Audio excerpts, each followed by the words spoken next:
The gospel for this morning is taken from the 5th chapter of Matthew. It's the ongoing reading of Jesus' Sermon on the Mount. Matthew 5, beginning at verse 13. Jesus said, "You are the salt of the earth. But if salt has lost its taste, how can its saltiness be restored? It is no longer good for anything, but is thrown out and trampled underfoot. You are the light of the world. A city built on a hill cannot be hid.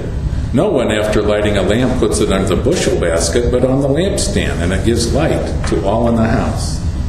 In the same way, let your light shine before others, so that they may see your good works and give glory to your Father in heaven. Do not think that I have come to abolish the law or the prophets. I have come not to abolish, but to fulfill. For truly I tell you, until heaven and earth pass away, not one letter, not one stroke of a letter will pass from the law until all is accomplished. Therefore, whoever breaks one of the least of these commandments and teaches others to do the same will be called least in the kingdom of heaven. But whoever does them and teaches them will be called great in the kingdom of heaven. For I tell you, unless your righteousness exceeds that of the scribes and Pharisees, you will never enter the kingdom of heaven." The Gospel of the Lord. Praise to you, O Christ. You may be seated.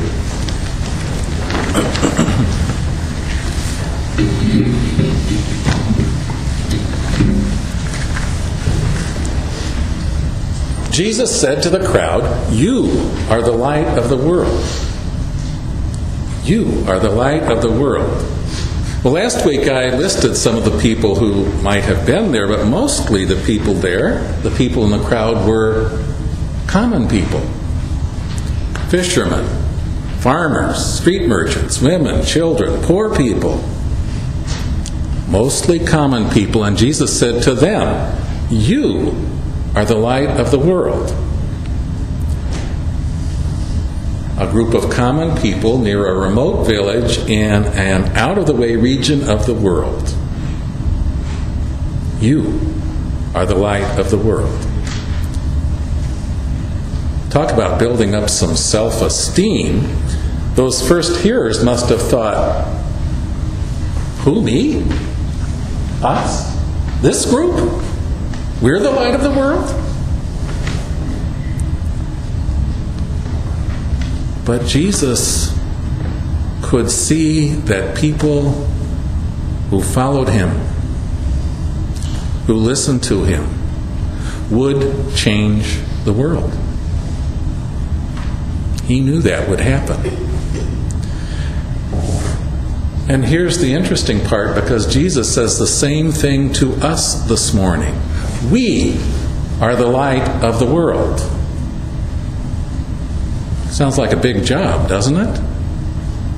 We are the light of the world. Who? Me? You? Us? This group?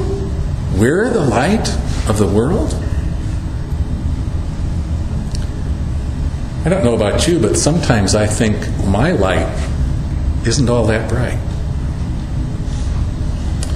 And I've been thinking about light these past few days. How many of you noticed that our eternal light was out for a little while? Just a few? Yeah, those who are really into worship probably did. Well, it's been replaced. That's a new bulb up there. It's an electric light. I actually like this one better than the other one. But that's probably what? Maybe 4 or 5 watts? You can see it pretty well, can't you? Doesn't take a whole lot of light. Nancy and I, a number of years ago, went to a cavern. And as part of the tour, and at one of the large spaces in the cavern, the guide, he told us ahead of time, but he turned out all of the lights. Everything.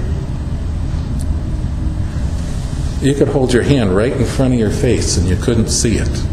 Couldn't see anybody, couldn't see anything. Nothing. And he left it that way for about a minute.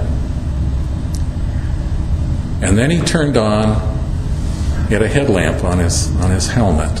One light. One light. And then you could see your hand, you could see the people around you, you could even see the walls that were like 40 feet away. One line. It does not take much light to make a difference. When I was in grade school, I was a little bit pudgy, not slim and svelte like now. Anyway, on the playground was a set of bars, and the kids loved to go across the bars. And I tried it several times, but I always struggled with it. I'd get like the first bar, and I'd get maybe the second bar, and about the time I was going to get to the third bar, I'd give up and fall down, just drop. And a teacher observed me out the window. It wasn't my teacher, but it was my grade level. He knew who I was, and I knew who he was. And he came out to talk to me. And at first I was like, ooh, a teacher's coming out on the playground to talk to me. What did I do? And he said, if you want to get across, there's a technique. You have to swing. And then he showed me. Of course, he had to hold his feet up behind him. But he showed me, and I got it. You have to swing. So when you go back and you swing forward, you get the next bar, and you swing back, and you swing forward. I got it. After that was one of the most fun things. I would head for that, to do that almost every day. One teacher who cared about one child made a difference. When my father died, that's 1999, it's a while ago now. When my father died, 2 people from this congregation came to the funeral. I didn't expect them at all. But you can see I have not forgotten. It does not take much light to make a difference. Now, maybe you've never had that experience of being in a cavern with no lights at all, or maybe you have. But eventually in life, there are some dark patches.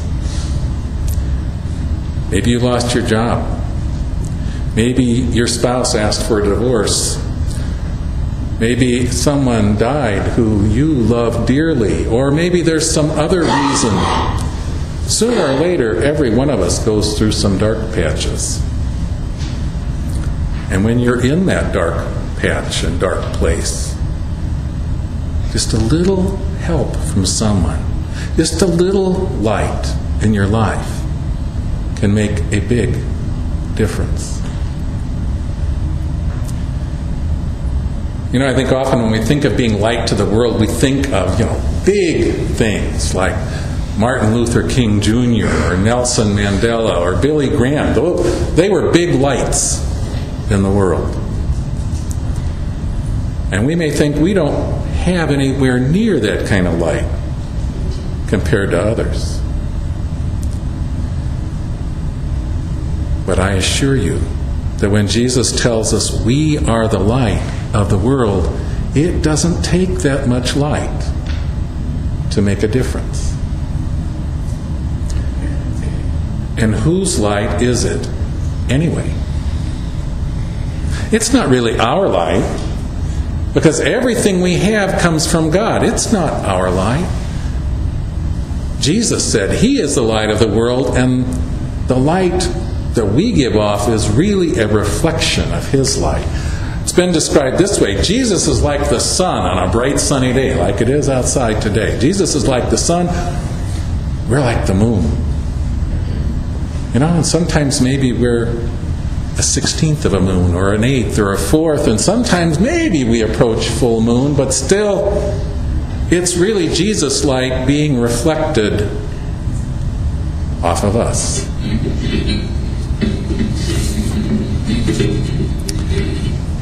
I'll bet everybody remembers Mother Teresa, can recognize that name.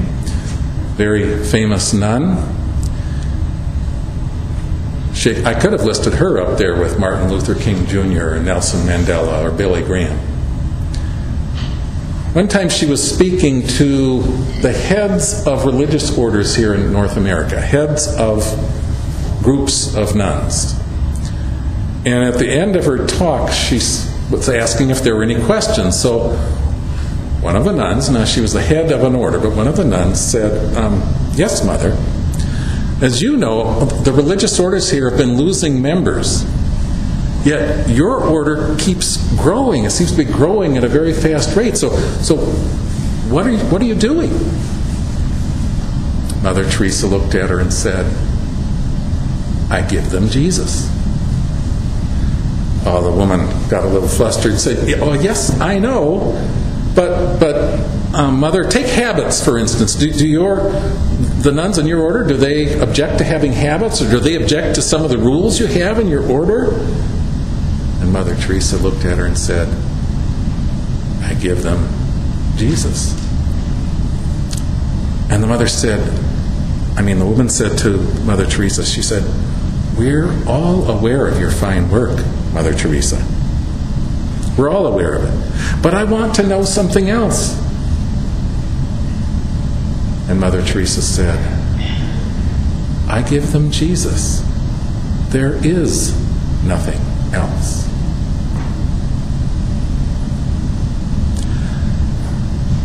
A man that I know has bought meals for homeless people. He's given rides to people that we probably wouldn't want to pick up. He goes out of his ways to be kind and courteous to other people, and when they say thank you to him, he just says, "Just reflecting the light of Jesus. Just reflecting the light of Jesus." In a moment, we're going to sing "This Little Light of Mine." Probably everybody here has sung it at some time in your life. It's a great Sunday school song, "This Little Light of Mine." A lot of times we might think it's kind of cute. It carries a very powerful message. It was actually an African-American spiritual song. And they used to sing it in black churches as they were just about to go back out in the world where they had a very serious struggle to face. They would sing it just before they went out, "This little light of mine." It was also sung during the Civil Rights Movement. Everybody knows "We Shall Overcome," but "This Little Light of Mine" was also sung during the Civil Rights Movement. It's an image of people called to change the world, sometimes making sacrifices to make sure that that little light shines in the world. Jesus tells us we are the light of the world. We are a reflection of His light. And it doesn't take a whole lot of light to make a difference. Amen. Let us rise and sing number 677, "This Little Light of Mine." I'm going to have us add one verse.